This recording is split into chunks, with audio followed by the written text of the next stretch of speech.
You ever have one of those moments where your life just stops making sense? I'm standing outside a tattoo shop in the middle of December, snow coming down so hard I can barely see across the street, and I'm about to do the dumbest thing I've ever done. And trust me, that's saying something. My name's Tyler Monroe. I'm 29 years old, and up until about 3 days ago, I thought I had everything figured out. Corporate lawyer at my family's firm, engaged to Catherine Hawthorne, daughter of the Hawthornes, if you know Chicago's legal scene. Nice condo in Lincoln Park, the right car, the right watch, the right everything. Except none of it was right. Not really. 2 weeks ago, Catherine and I were having dinner, some new French place her mother recommended, and she just put down her fork and said, "I think we should see other people." I should have been destroyed. Should have felt something other than the weird relief that washed over me. Instead, I just sat there thinking, oh, thank God. That probably should have told me everything I needed to know. We'd been together since second year of law school.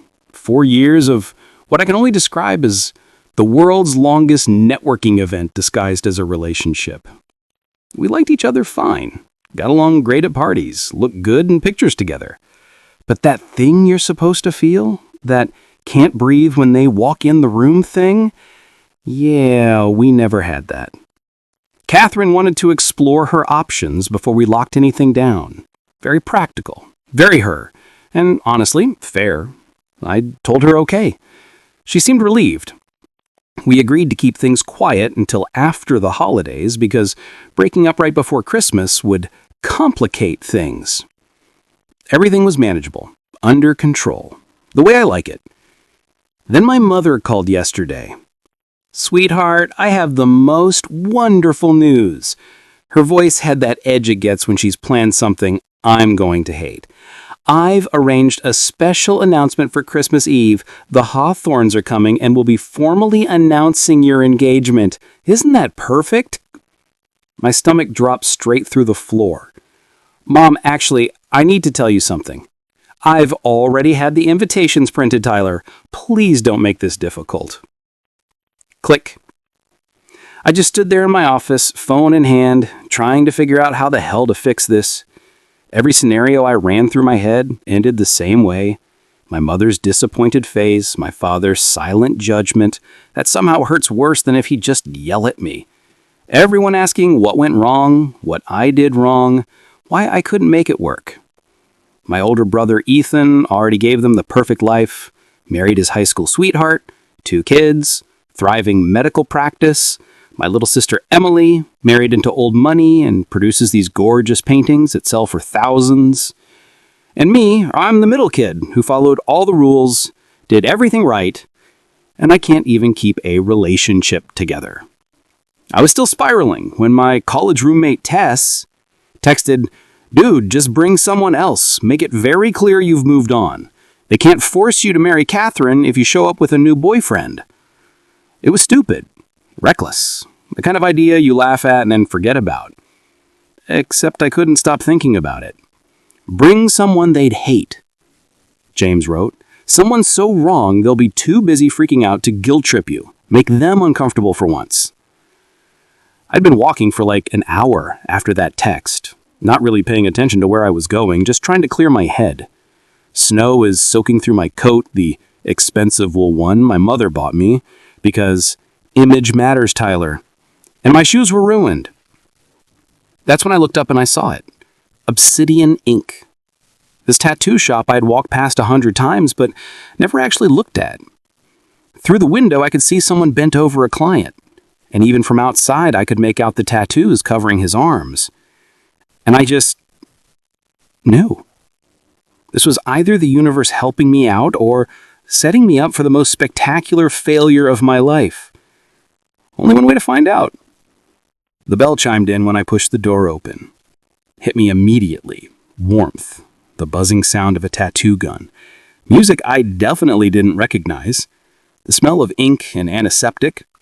The walls were covered in artwork and everything felt lived in a way that my apartment never did. The guy I'd seen through the window looked up. Oh no. He was, God, where I even start? Dark hair that looked like he just ran his hands through it, this jawline that could cut glass. Eyes so dark they were almost black. Tattoos everywhere I could see and probably places I couldn't. Silver ring through his eyebrow. Black t-shirt that fit him in ways that made my brain stop working. He looked like he'd never followed a rule in his entire life. He looked like he'd give my mother a stroke. Perfect. "We're booked until January," he said without looking up again. His voice was rough, low. Did things to me that were completely inappropriate given that I'd been single for exactly 2 weeks. But I can add you to the wait list. "I'm not..." My voice came out weird. I cleared my throat. "I'm not here for a tattoo." Now he looked up, really looked at me. One eyebrow went up, the one without the piercing. "Then you're lost, man. Starbucks is 3 blocks that way." His client, this woman with purple hair and a sleeve of roses on her arm, laughed. I should have left. This was insane. I was clearly having some kind of crisis. But something about the way he was looking at me, like I was this puzzle he wanted to figure out, kept my feet planted on that floor. "I have a proposition for you." The words just came out. The tattoo gun stopped buzzing. Purple Hair's eyes went huge. The guy, I could see Dom embroidered on his shirt, set down his gun and leaned back, arms crossed over his chest. The movement made his biceps do this thing that was completely unfair. I'm listening. It's going to sound crazy. I like crazy. The corner of his mouth twitched. Try me. My heart was slamming against my ribs so hard I could hear it. I need a boyfriend. Fake boyfriend. Just for one night, Christmas Eve. I'll pay you whatever you want. The silence that followed felt like it lasted about 7 years. Then he laughed. Not mean, genuinely amused. It changed his whole face, made him look younger, less sharp around the edges. "Man, I've heard some lines, but that's a new one. Points for originality." I'm completely serious. I pulled out my phone, pulled up last year's Christmas photo. My whole family lined up like we were posing for a campaign ad. That's them. In 2 weeks, I'm supposed to announce my engagement to someone I just broke up with. Instead, I'm going to walk in with you. Someone they'd never expect. Someone who'll make them so uncomfortable, they'll finally back off and let me live my own life. "And you picked me because..." "Because you look like every nightmare my mother's ever had about me." Another pause. Then that grin again, slow and devastating. "You know what? That's actually the best compliment I've gotten all week." "So is that a yes?" "That's a you've lost your mind." He turned back to his client, picked up the tattoo gun. "I don't do fake boyfriend gigs, not even for money." "Right, of course. What was I thinking?" I started backing toward the door. Sorry, this was stupid. I shouldn't have. What if it wasn't about the money? I stopped. "What?" He glanced at me, something sharp and interested in his dark eyes. "You said you'd pay me. What if it wasn't about that? What would it be about?" I thought about it. Honestly, the look on my mother's face when I walk in with you would be worth a lot. And you seem like the kind of person who'd enjoy shaking things up. The kind of person? The kind who doesn't like being told what to do, who pushes back. I was guessing, but something told me I wasn't wrong. One night, you show up, we hold hands, you call me something embarrassing in front of my family. After the holidays, we'd break up and never see each other again. You get a great story, I get them off my back. Purple Hair was watching us like this was the best reality show she'd ever seen. Dom was quiet for a long moment. I watched him thinking, watched his jaw work. Then he shook his head with this low laugh. "This is the dumbest thing I've agreed to in my entire life. But yeah, I'm in." The relief hit me so hard I actually felt dizzy. Really? Really. But if we're doing this, we're doing it right. Your family is going to ask questions. We need a story. How we met, how long we've been together, all that. A story. Right. Give me 20 minutes to finish up here. He nodded toward the door. There's a coffee place 2 doors down. Get me black coffee with an extra shot. Get yourself whatever complicated thing lawyers drink. We need to talk strategy. Boyfriend. The way he said that last word made my stomach flip. What the hell had I just gotten myself into? 20 minutes later, I was sitting across from him in this tiny cafe that smelled like espresso and burnt sugar, watching him wrap his hands around a coffee cup. He'd thrown on a leather jacket, and there was still snow melting in his hair, little drops of water catching the light. Up close, he was even more unfairly attractive. I tried really hard not to stare, failed completely. So, he said, taking a sip of coffee, tell me about these people I'm supposed to terrify. I laughed before I could stop myself. They're not that bad. Tyler, he set down his cup, you're literally paying a stranger to pretend to date you to piss off your family. They're at least a little bad. Fair point. My mom is... I tried to find the right words. She has very specific ideas about how things should be, what success looks like, what the right life looks like. My dad's the same way, he just doesn't talk as much. They've had my entire life mapped out since I was born. Right schools, right career, right wife. Catherine. I nodded. Who's great, honestly. Just not for me. Not in the way that actually matters. Dom studied me for a second. You ever push back? Ever tell them no? The honest answer is complicated. It's easier to just go along with it, make everyone happy. Everyone except you. Those 4 words hit me harder than they should have. I stared down at my cappuccino. Hey, his voice was gentler now. I'm not judging. Okay, maybe a little, but I get it. Family stuff is messy. He paused. But you know what? This whole crazy plan, this is you pushing back. Maybe not the most normal way to do it, but still. Is that your professional opinion? That's my I've disappointed plenty of people myself opinion. He grinned. Okay, let's build your fake boyfriend. When did we meet? We spent the next hour putting together our story. We'd met 6 weeks ago when I wandered into his shop thinking about getting a tattoo. Not totally a lie, actually. He'd talked me out of it because you're clearly going through something, man, and you don't want to regret this when you're 60. We got coffee instead.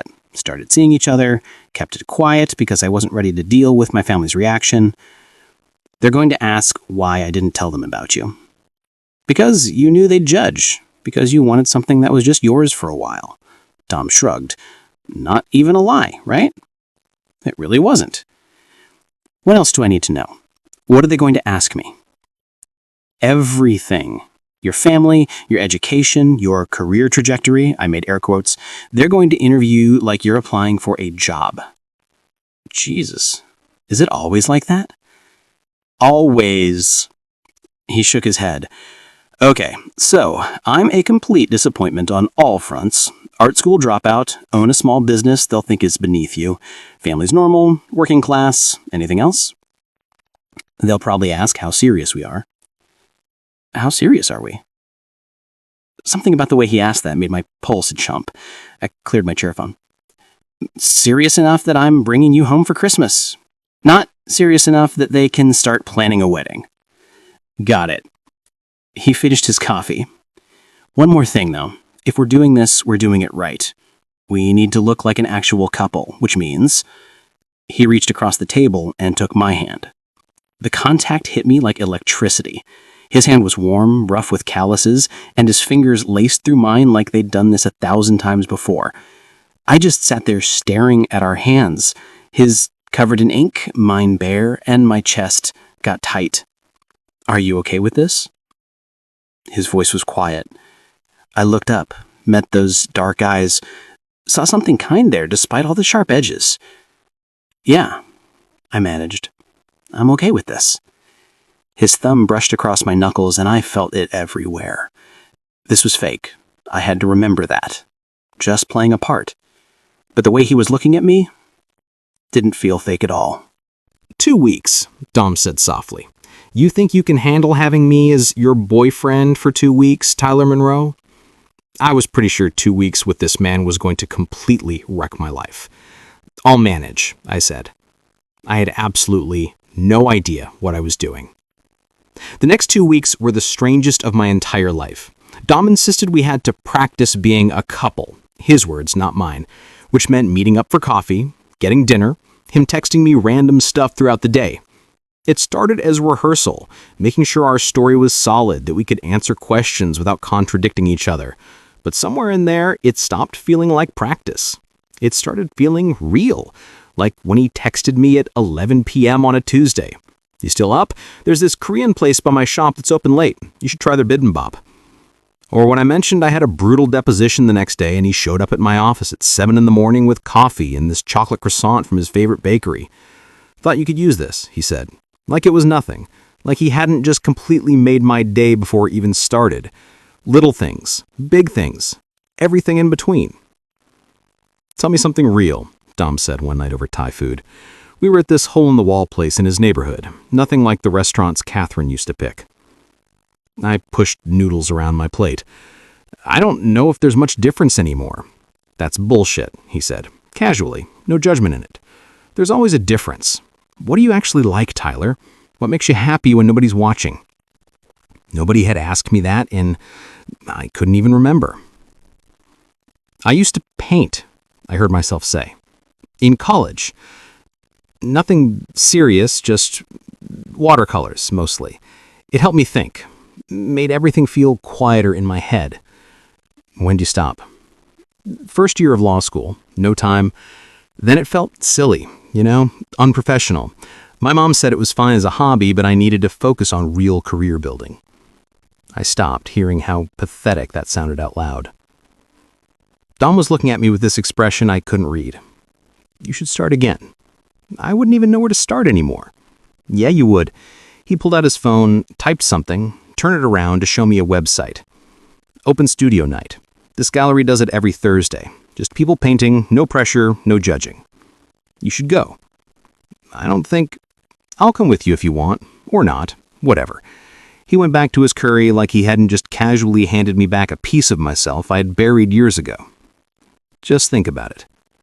That night, I lay in bed scrolling through Dom's messages, random observations about his day, a photo of this insane dragon design he was working on, a meme that actually made me laugh out loud. This wasn't part of the plan. This wasn't supposed to be real, but it was starting to feel more real than anything in my actual life. 3 days before Christmas, my phone rang. "We need to practice the physical stuff." I almost dropped my phone. "What?" Dom's laugh came through the speaker, warm and low. "Get your mind out of the gutter, counselor. I mean, if we're supposedly dating, we need to be comfortable with casual touch. Otherwise, your family's going to see right through this whole thing." A pause. "Can you come over tonight? To my place?" Which is how I ended up standing outside his apartment at 8 p.m., nervous like I was 16 again. He lived above the tattoo shop. The stairs were narrow and creaky, and I could hear music playing before he opened the door. When he did, I forgot how to form words. He was in jeans and soft gray t-shirt, barefoot, hair messy like he'd been running his hands through it. Comfortable, real, nothing like the put-together version of him I'd been seeing. "Hey," he said, stepping aside. "Come in." His apartment was exactly what I expected and nothing like it at the same time. Exposed brick, art everywhere, his designs, other people's paintings, photographs, but there were soft touches too. A worn-out couch with blankets thrown over it. Plants on the windowsill, actually alive. Books scattered around. A coffee mug on the table with a cartoon cat on it. It looked lived in, loved. Nothing like my minimalist condo that could have been an IKEA showroom. "Nice place," I said, meaning it. "It's small, but it's mine." He grabbed 2 beers from the fridge, handed me one, gestured to the couch. "Sit." I sat. He settled next to me, close enough that our thighs were touching. My heart rate immediately kicked up about 3 notches. "Okay," he said. "So, normal couple stuff. We're sitting around watching TV or whatever. I might do this." His arm came up, drooping across the back of the couch, fingers barely brushing my shoulder. "That okay?" I nodded, not trusting my voice. "Or this." His hand came up to the back of my neck, fingers sliding into my hair right at the base of my skull. Gentle, casual, Completely devastating. Still good? Yeah. It came out rougher than I made it. His eyes met mine and something shifted. The air got heavier.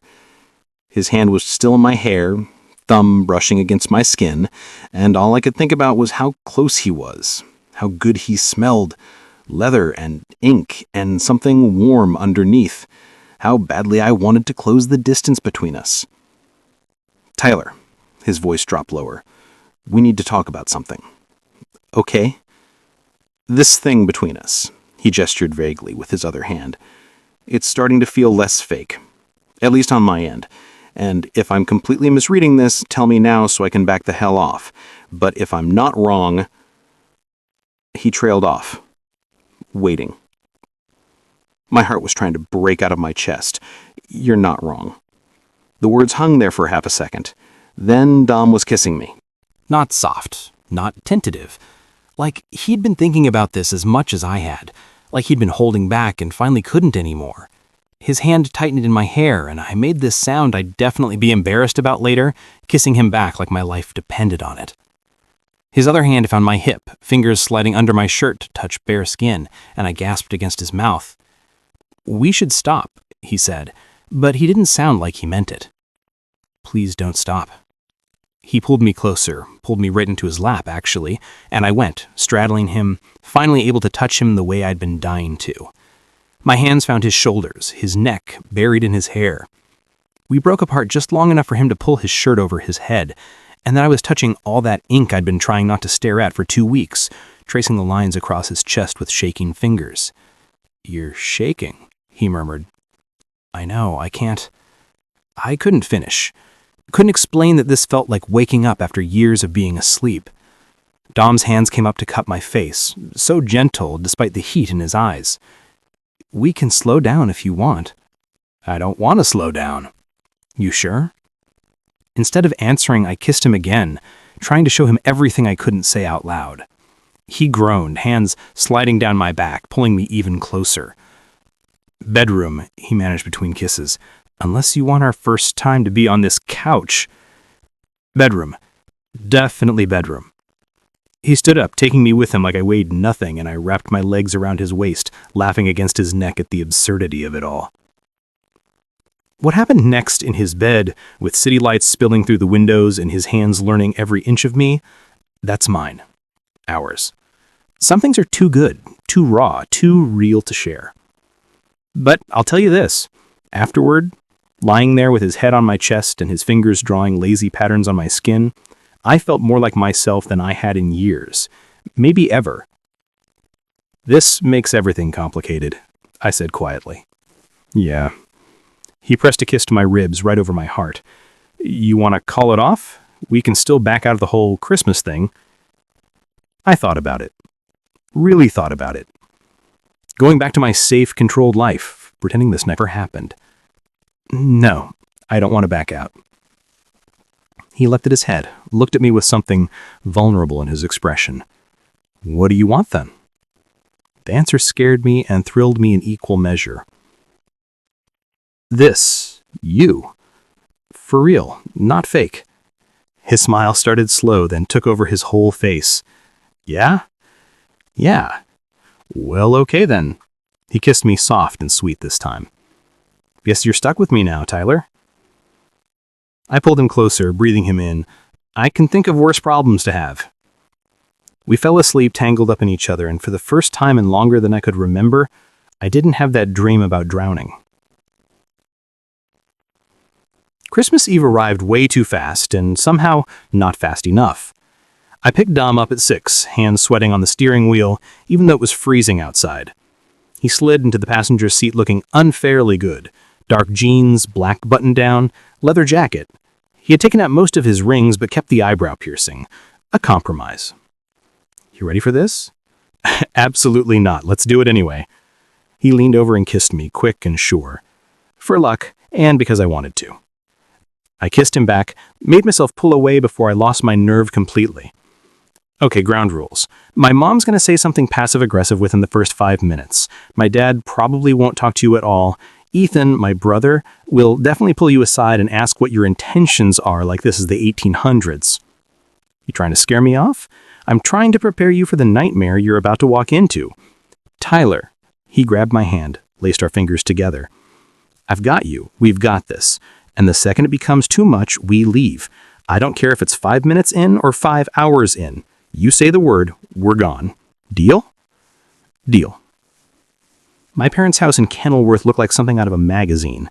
Every window glowing, perfect decorations, cars lining the circular driveway.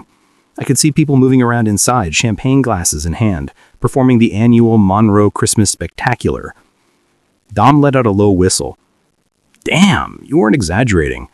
I never exaggerate about my family.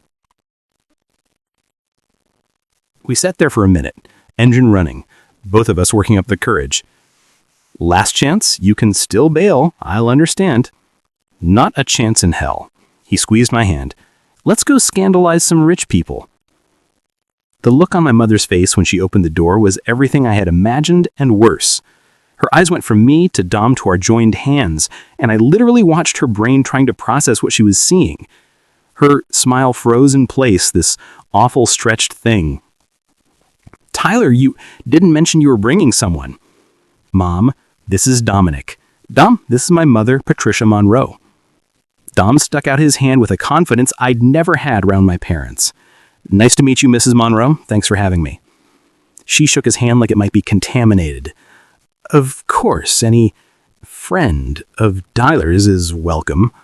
Oh, I'm not his friend. Dom pulled me against his side, arm around my waist. Natural, easy.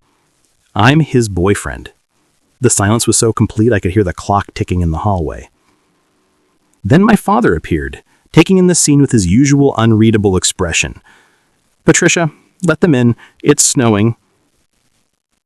We stepped into the foyer and I felt the exact moment everyone at the party noticed us. Conversation stopped mid-sentence. My brother Ethan appeared from the living room, eyes going wide. Emily was right behind him, and I swear to God she looked delighted. And there by the fireplace were the Hawthorns, including Catherine, who looked just as shocked as everyone else. This was really happening. Tyler, my mother said, voice tight enough to snap, could I speak with you in the kitchen? Whatever you need to say, you can say in front of Dom. I was surprised by how steady my voice sounded. Her jaw clenched. Fine. Would you like to explain what's going on? Where's Catherine? What is this? This is me being honest for once. I felt Dom's hand warm and solid on my back, keeping me grounded. Catherine and I broke up 6 weeks ago. We've been pretending everything was fine, but I'm done with that. Dom and I are together. We have been for a while. 6 weeks? My mother's voice could have cut steel. You've known this person for 6 weeks, and you bring him here, tonight, to meet the Hawthorns. Tyler, this is unacceptable. Mom, I'm 29 years old. I don't need your permission to date someone. Date someone appropriate, certainly, but this is... But what? Something broke open inside me, years of being careful and polite finally cracking apart. But not someone with tattoos, not someone who didn't go to Yale, not someone you can't show off at your country club. Tyler, no. My voice came out harder than I'd ever spoken to her. I've spent my entire life being exactly who you wanted me to be, dating who you chose, working where you decided, living in the place you picked out. And I'm done. I'm done performing for you. The room had gone completely silent. Dom's hand tightened on my back, support without words. My mother's face had gone pale. If you're doing this to hurt us, I'm doing this because for the first time in my life, I actually feel like myself. I looked at Dom, saw something fierce and proud in his eyes. He makes me happy. Really, genuinely happy, not the fake version I've been selling everyone for years. You barely know him, my father said quietly. First words he'd spoken. I know him better than I ever knew Catherine, because with him I don't have to pretend. I can just be. I don't have to perform some version of myself that you will approve of. Dom found my hand again, laced our fingers together. That simple gesture gave me the courage to keep going.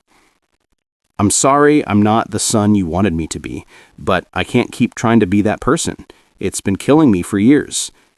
My mother opened her mouth, closed it. For maybe the first time in my life, she had absolutely nothing to say. It was Emily who moved first, crossing the room to pull me into a hug. "About fucking time," she whispered in my ear, quiet enough that only I could hear. "I'm so proud of you." Ethan followed, shaking Dom's hand with genuine warmth. God knows someone needs to keep this one from turning into Dad. The Hawthorns left early. Catherine caught my eye on her way out, mouthed "thank you" with a real smile.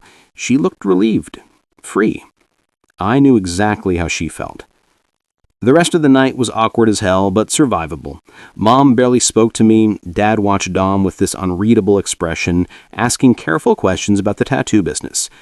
Don handled it all with this grace I didn't know he had. Charming Emily's kids, talking art with my aunt, never once letting go of my hand. We left around 10, claiming early morning plans.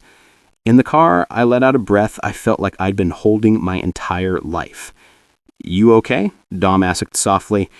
"I think so. That was intense, brutal, completely insane. And you were incredible. You know that, right? I basically blew up my relationship with my parents." "No, you told them the truth for the first time. There's a difference." He reached over, cupped my face in his hand. "I'm so damn proud of you." Those words broke something loose in my chest. I kissed him right there in my parents' driveway, not caring who might see, pouring everything I felt into it. "Take me home," I said against his lips. "Yours or mine?" "Yours, always yours." He smiled, real and warm and mine. "Let's go home then."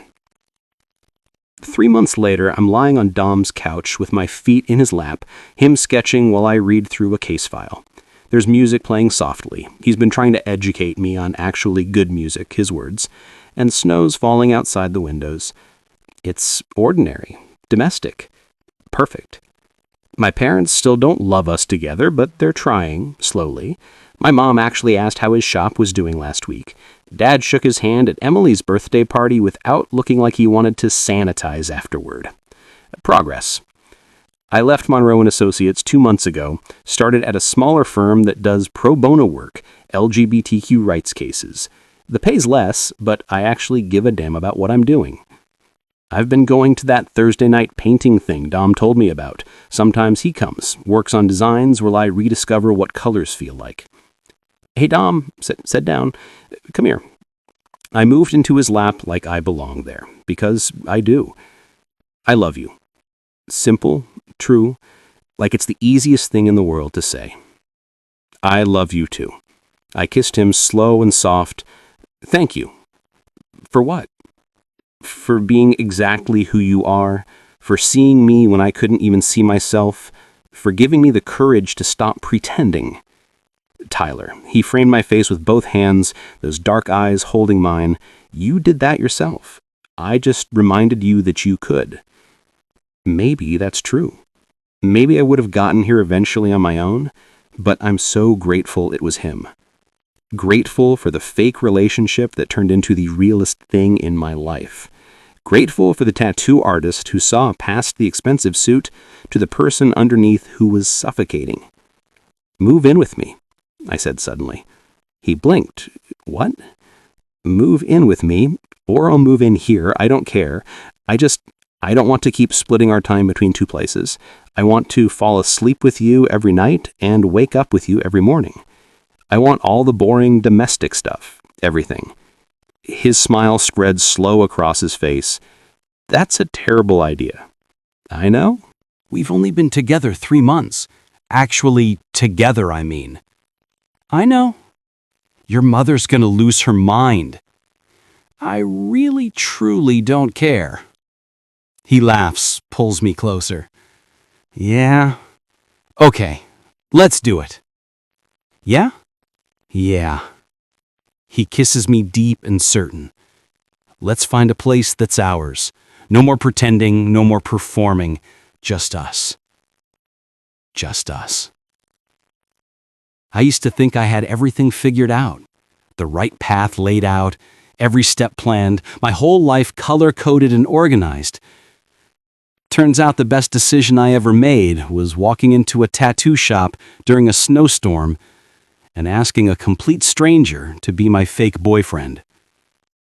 That fake boyfriend became the love of my life. And I've never been happier to have absolutely no idea what I was doing.